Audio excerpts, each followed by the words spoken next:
Hello, everybody. Welcome to tonight's edition of From the Boardroom to the Locker Room. It's always nice to have you with us, and it's always nice to be able to catch up with somebody who, as we're into the 602nd episode of this program, we haven't spoken to yet, and hopefully it's not the first and last time.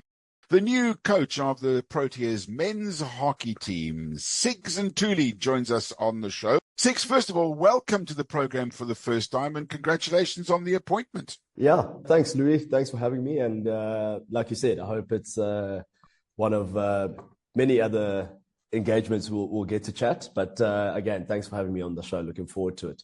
So this is all about finding out about our new coach. And I say new coach, I mean new coach in the position, but it's not as though you are a new coach. But let's go all the way back. Your career, your sporting career, your schooling career. Tell us a bit about yourself. Yeah, Louis, currently based in Pretoria. I work at the University of Pretoria here at Tuks, but originally I'm from Durban. So I've been up in Pretoria now for the last 6 years. But yeah, born and raised in Durban. I attended Thomas More College, my whole schooling career from grade R all the way to matric. Nice little co-ed school down there. And yeah, obviously played as many sports as you can, as one does at school level. Enjoyed all my sports, I played rugby, played cricket, played soccer, but of course fell in love with hockey. That's the journey I've been on since then. And obviously, in terms of your actual playing career, I call it a playing career. I mean, you're far more, if I may say, successful, if you like, as a coach as you were as a player. Is that fair to say? Yeah, that's fair to say. I think it's a pity because I had to call my playing career short due to injuries. I was on track to doing quite well on the field as a player myself. So it's a pity that had to be cut short. But you're definitely correct. Obviously, the last 12, 15 years I've devoted to coaching, and and it's been quite a successful stint so far, and hopefully long may that continue. I guess sometimes it's a setback that actually can further your career. And I guess in your case, that perhaps that injury did point you in the right direction, and look where you are right now. Again, 100%. But at the end of the day, I think it's just, for me, it was the love of the game and trying to find a way to remain involved in the game. And coaching has been an absolute joy. And like I said, hopefully there's many more other years to come. I know the area that you're from and the school that you attended and some of the other schools around there. And with the greatest respect to hockey and how it's played now and where it's developed and how brilliant our team has been doing, national team has been doing, it's not really the first love, if I may say, first of all, of the pupils at the schools, and also of the kind of spectators that you have, like, for example, rugby tournament, rugby matches on a Saturday morning, incredibly big. Is it still similar to that? I mean, is hockey still kind of secondary? I know when I was at school, it was kind of like you played either hockey and rugby in winter and you played cricket and athletics in summer. Is it still like that? Yeah, it still is. It's still a seasonal breakdown at school level. Your summer sports are cricket, water polo, for example, and I think basketball these days. And then your winter sports, like you mentioned, is hockey and rugby. And as you noticed, I said hockey first. But no, Louis, you are correct. I mean, let's all be, and we're very honest about where our sport fits in the greater scheme of things around the country. Rugby, as we all know and love, is currently what I refer to as our marquee sport in the country, and I think it will continue to be that for a while. Hockey is and continues to be a growing sport, not just at school level, but outside of school as well. If you look at the university space as well, I think what helps us is that it's obviously a dual sport, for lack of a better term, in terms of boys and girls.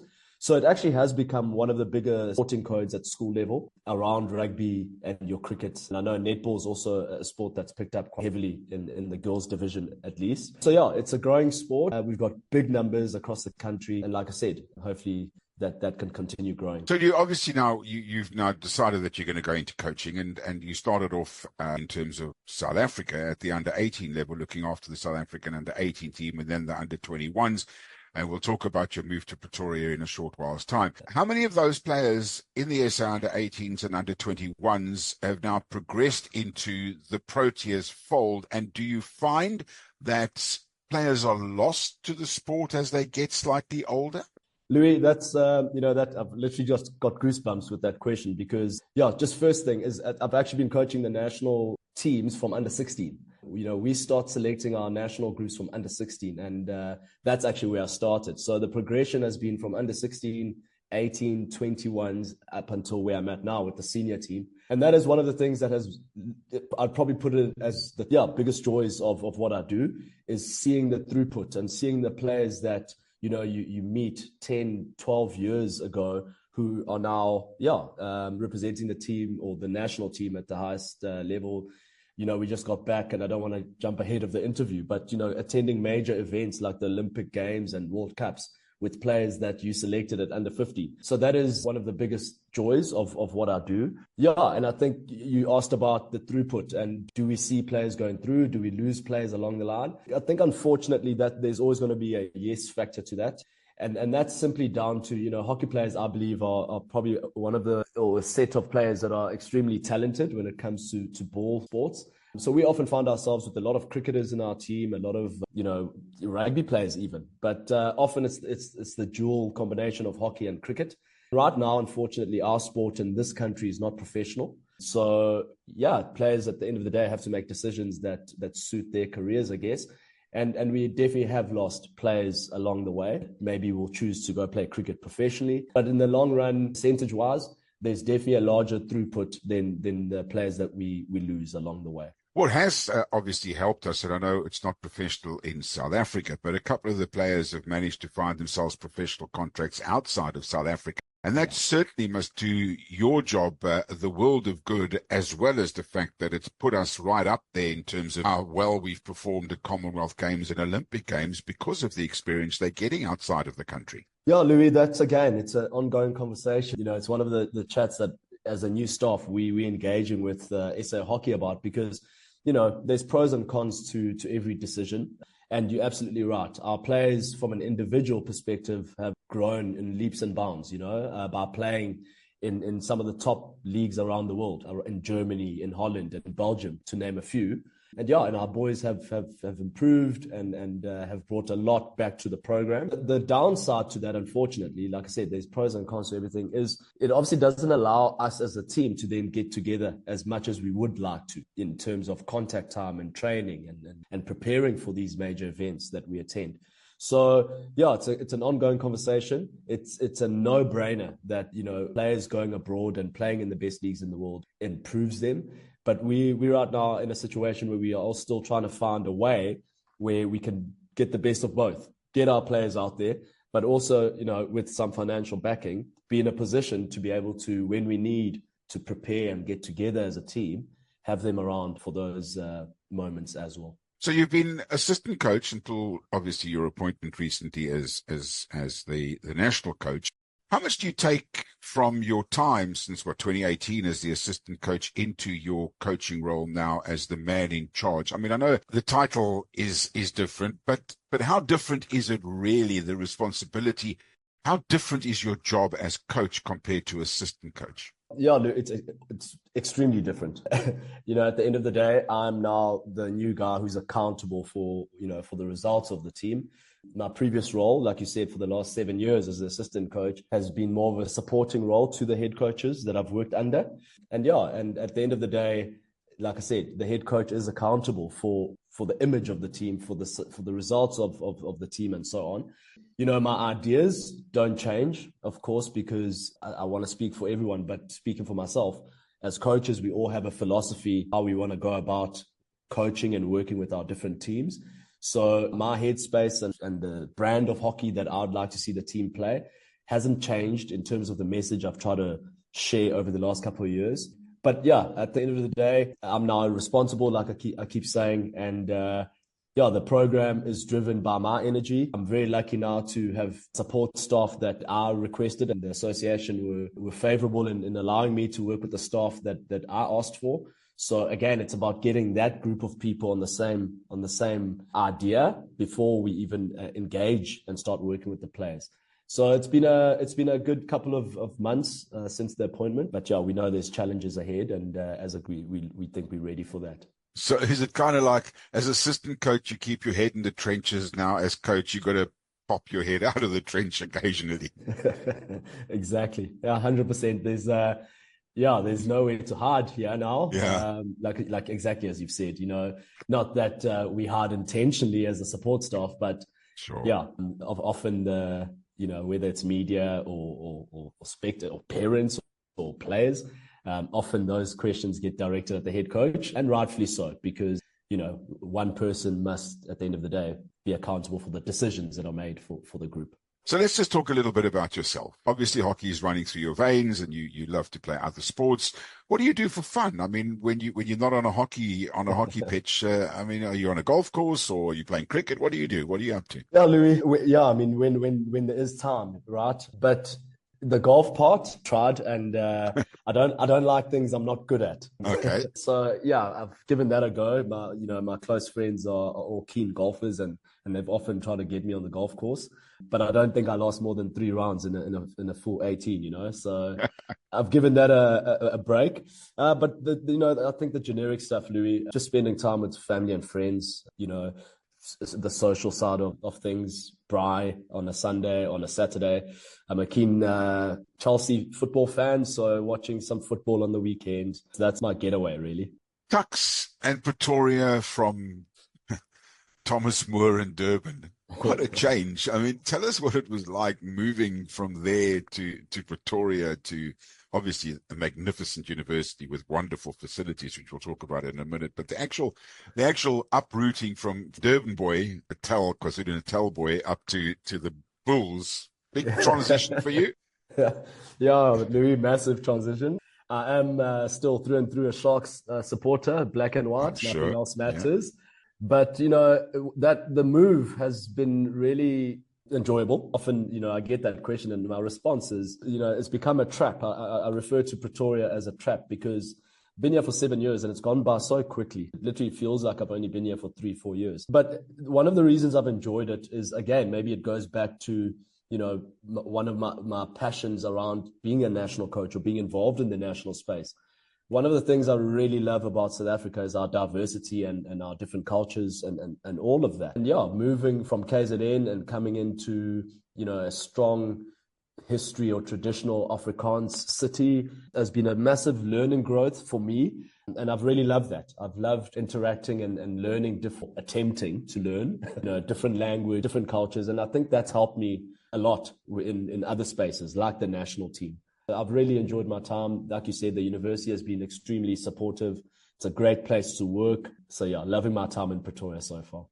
Yeah, it's amazing how so many of us who haven't been, or before you go to Pretoria, it's got this kind of like stigma. I think from like the 80s and the 90s, it was like a military town, and it's full of Afrikaners, and it's so different, and the culture's so different. I think now when people like yourself and myself, when we go to Pretoria, like Bloemfontein, it's kind of like you've got the stigma about Bloem, but it's the most wonderful city in the country. It's so great to be there. And at Tuks, I'm sure the camaraderie amongst yourself and the rugby players and the footballers and the girls and everybody must be something really wonderful to see at a university that's facilities are so fantastic.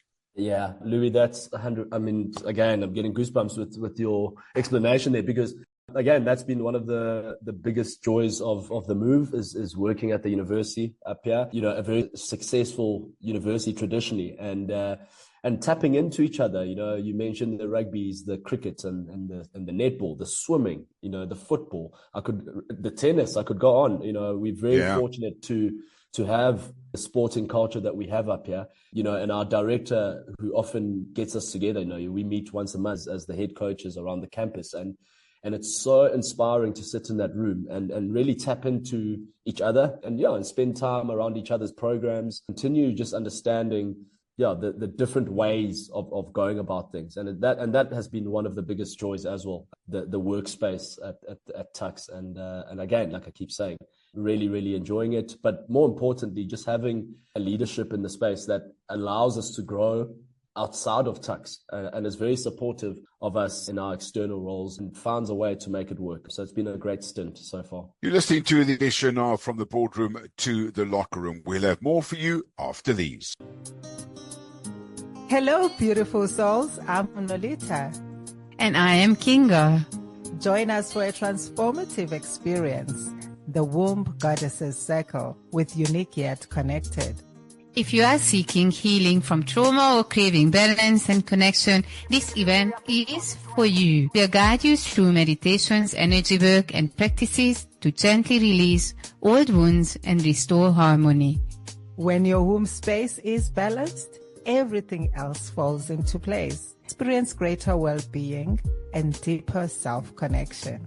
Join a safe, supportive circle of women on the same journey. Don't miss out. Check the caption for our next date and click the link below to explore more. Spaces are limited. Book your spot today on our website for a circle of healing, sisterhood, and transformation. We can't wait to hold space for you. Let's reconnect with our womb wisdom together. See you there. Hi, I'm Louis Karpas. Join me as we talk cricket. Brett Proctor joins us as we talk cricket on the next edition of From the Boardroom to the Locker Room. The women's Proteas cricket team are into a Tri-Nations series. There's also loads of action with the Cricket South Africa 4-day series having just come to an end. And, of course, the IPL currently underway in India. Lots to talk about cricket-wise on the next edition of From the Boardroom to the Locker Room. Join me then. Are you still going to continue on as the head coach of the Tuks men's team? I am, Louis. Again, we get this question often, and it goes back to the chat you and I were having earlier about, hockey at the moment is still a semi-amateur code. And I'll make a direct example. Our netball head coach here at the university, who's been here for over 10 years, Jenny van Dijk, recently got announced and appointed as the national netball head coach last year. And she had to resign. She had to step away because the netball program, from a national perspective, has become fully professional. From our side, it's myself, and funny enough, our women's head coach here at the university is also currently the women's national head coach. From our side, we've recently been appointed, and unfortunately, depending on which lens you put on, we continue with our day job. Tuks remains our day job. It's where we earn our living and a salary. At the moment, the national roles don't pay. And once again, we're not doing that for a salary. We're doing it because we love the sport. But yeah, to answer your question, I will continue and have continued as the Tuks hockey head coach. So tell us about the role as the SA head coach. Besides obviously looking after the team, are you also in contact or in charge of the other coaches in the under 21s, under 18s, under 16s, and so on? And do you have much chat with them? 100%. Yeah, Louis. And that's something that obviously I learned myself being in those roles in the past, as you mentioned earlier. We do currently have an appointed technical director of hockey for SA Hockey. So him and myself work very closely. He's based down in Cape Town, Kurt Serfontein. He's the technical director for SA Hockey. And then myself as the men's head coach. Our job is exactly that, to try and align our national age groups from schoolboy hockey all the way to the national team. So right now, our under 21 men's team currently in Namibia, trying to qualify for the World Cup in India later in the year. I spent a couple of days with them last week, for example. So our connections and our alignment are quite close. That's been something that's been put in place intentionally. So I guess you have goals and realistic ones, because it's not like all of a sudden when you take over as coach, we're going to win an Olympic gold in a couple of years' time. But tell us a little bit about the goals that you set for the team and let us into what you hope you can achieve going forward over the next year or two. Yeah, Louis. And again, thanks for that question, because, you asked me earlier about my role as an assistant coach in the past versus my role now as the head coach. And again, that is a conversation that I've started with the staff, and we're meeting with the full squad in the next 5 weeks in May. And that's a message that we will try and obviously set.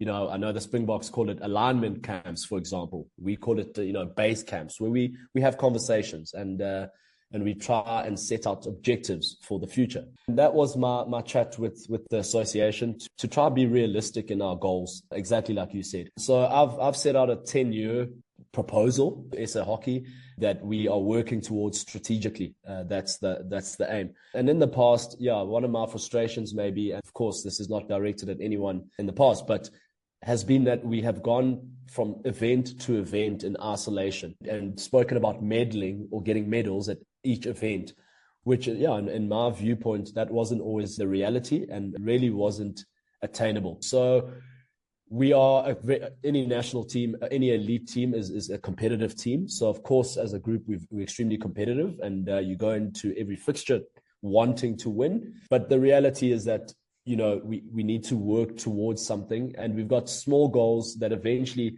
can see us at the World Cup in 2030, at the Olympics in 2032, getting a medal. For us now, we're working towards the World Cup next year, where we want to be extremely competitive, where we want to get out of our pool, which we as a national team have never done before.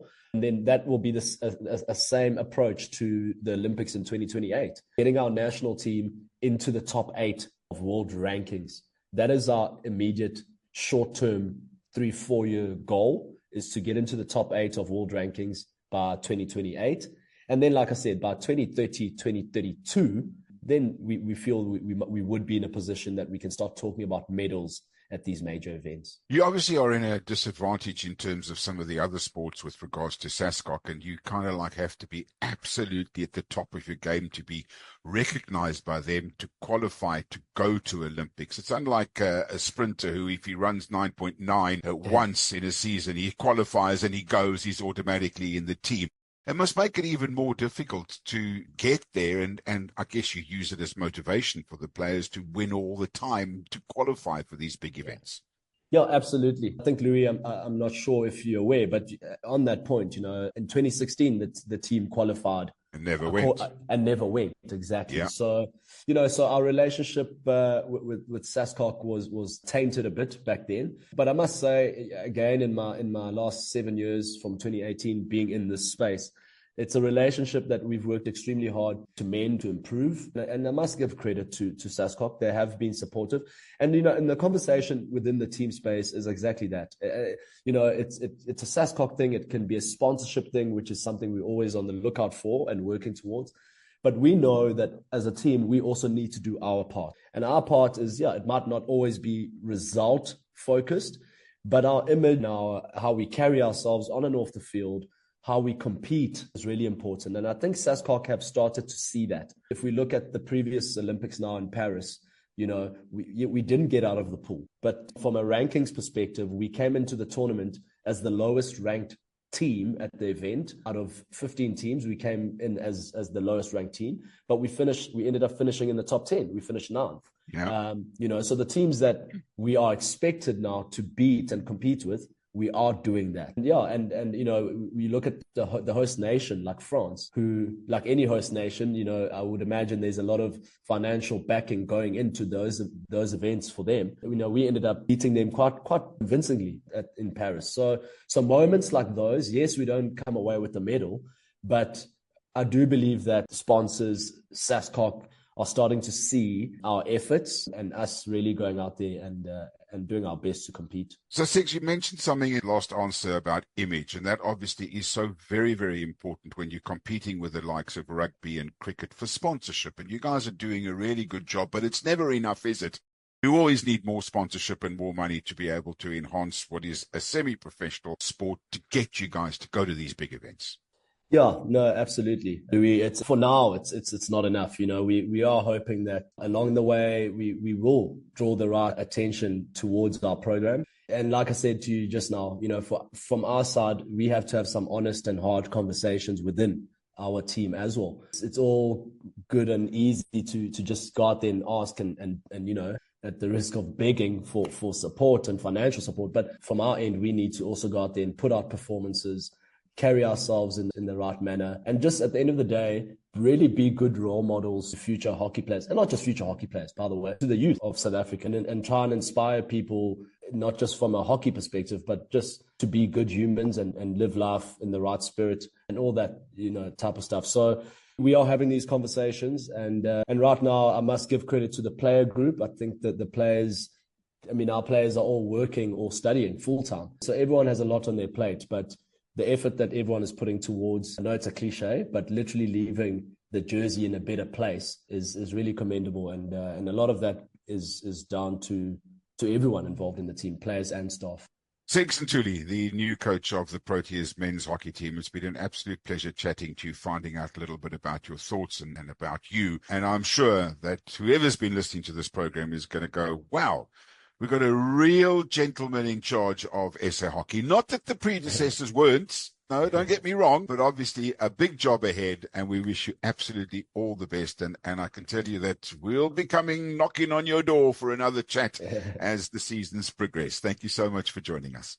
Louis, thank you so much. Really appreciate the airtime that you guys give us, and I look forward to another catch-up soon. Have a good day. You bet you're going to get it. That's tonight's edition of From the Boardroom to the Locker Room. Hope you've enjoyed listening to it as much as I've enjoyed chatting to Siggs Ntuli, the new men's Proteas hockey coach. With coaches like him in the various sports in our country, I tell you what, gold medals and World Cups are certainly not far away. Have yourself a lovely evening until the next edition of From the Boardroom to the Locker Room. As always, be nice to each other. Until next time, bye for now.